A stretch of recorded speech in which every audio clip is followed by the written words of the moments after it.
If you've got a boring voice, you can do something about it. What are the types of things you would advise someone to do with their voice to be heard?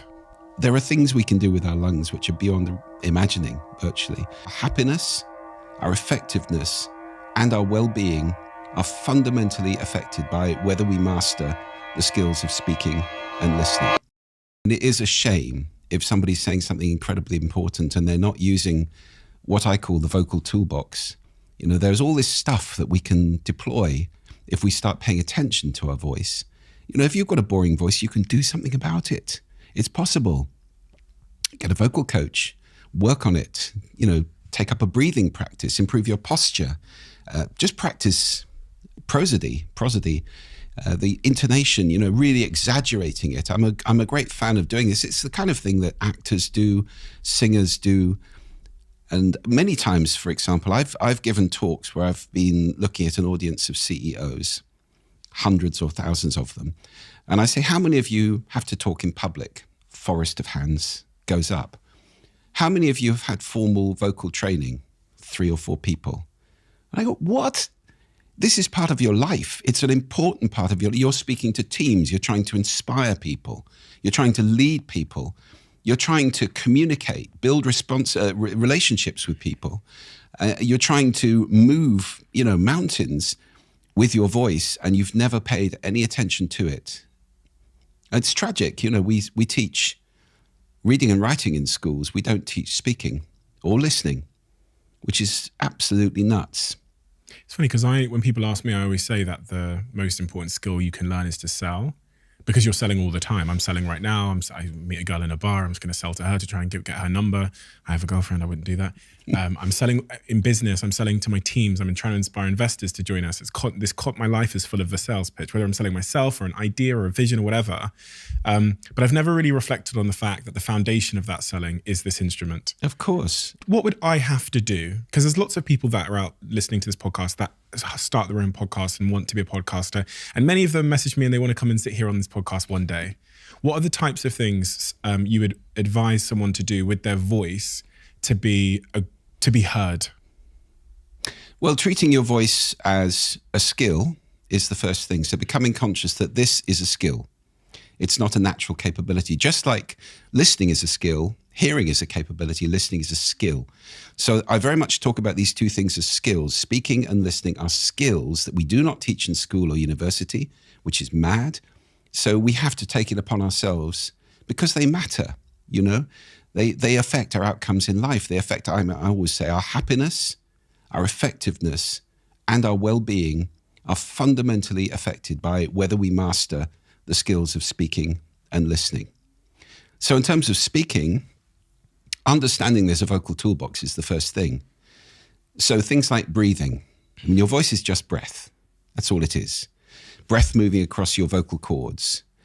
And in order to speak well, it's very good to develop a breathing practice. Maybe you do yoga, maybe something else. Jane, my wonderful fiancée, has taught me a breathing practice, which is very, very simple. Anybody can do it. And it's called resonant breathing, which is breathing in through your nose and then out through your mouth, like as if you're blowing. So you can hear it. And you practice that and you count and lengthen the in-breath and lengthen the out-breath. And also we want to be breathing from our diaphragm, from our stomach, because, if you watch a baby breathing, it's their stomach that goes up and down, not the chest. So just developing that. I wonder, people listening to this podcast, when's the last time you took a really deep breath? We tend to breathe, just to a fraction of our lungs, like a little bird. But with your voice, it's very important to breathe deeply and to get into that practice. Also a great cure for nerves. If you come on stage and you're a little bit like this, hello everybody, then a big deep breath will settle the voice right down. So it's a really powerful thing to do. That breathing practice, what is it doing then in terms of improving my performance? I've got the nerves part, but in terms of my vocal cords or... It gets you into it. Well, what is it? Aristotle said excellence is, we are what we do repeatedly. So excellence is not an act, it's habit. So it gets you into the habit of breathing better and deeper. And, when you're speaking in public, there's nothing wrong with taking a deep breath and filling your lungs. Actors do it all the time. I mean, a singer can sing for the most enormously long note. What's the world record for static apnea? 28 minutes, something like that, lying at the bottom of a swimming pool on one breath. And that's static apnea. Then you've got the free divers. There are things we can do with our lungs which are beyond imagining, virtually. And yet most of us just breathe little tiny, tiny breaths. So it's good for you as well to exercise your lungs, to inflate them. I had, unfortunately, a few years ago, a pulmonary embolism, which is quite scary. I mean, it can kill you. And that's blood clots going to the lung. They have to go through the heart to get to the lung so that, that's where you can die. And so my lungs are not as efficient as they were before that. And it's made me even more conscious of the importance of deep breathing, of expanding the lung capacity. It's part of being healthy, apart from anything else, to have great lung capacity. Is that what exercise does? Yeah. Kind of inadvertently? Partly. Yeah. Absolutely. Releases all sorts of the happy chemicals into your system as well, exercise. But breathing is very, very good for you, generally. And we don't do enough of it. So I've done my breathing exercises. I'm heading on to the Diary of a CEO podcast. What else would I have to do to be heard by the listener? What are the sort of tips or skills?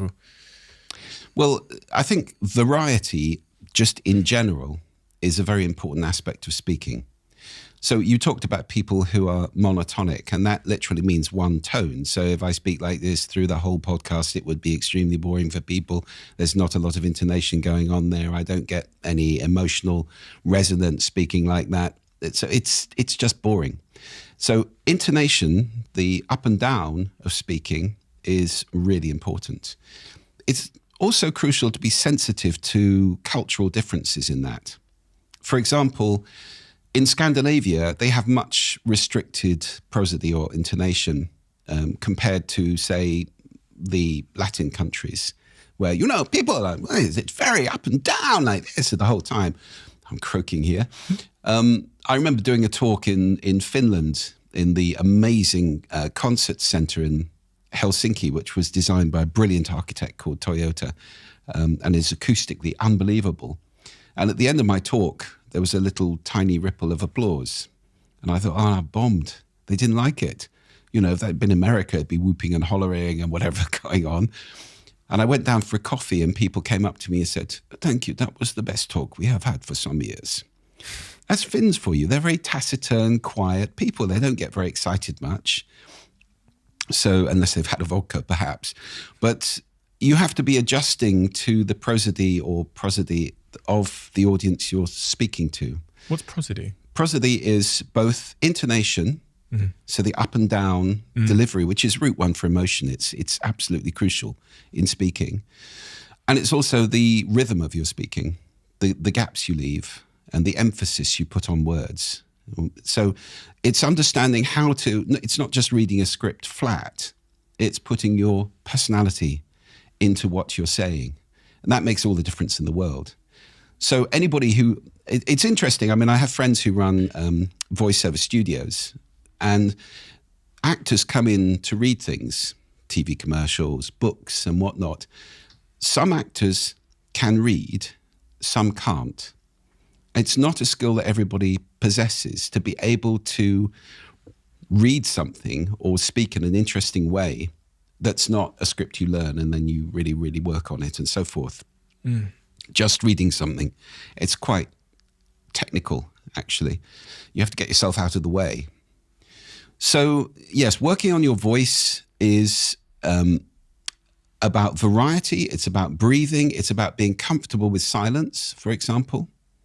Not filling every tiny little gap with ums, ers, you know what I means, verbal tics. So all of these things, it's quite important to record yourself, listen back, and start to take it as a skill and as mastery. Become your own coach, effectively. I mean, I'm sure you watch back your podcasts and there's always something to learn. There's always something to look at and to say, oh, okay, I could have not done that, or I could have said that better, or whatever it might be. And that's how we become masters.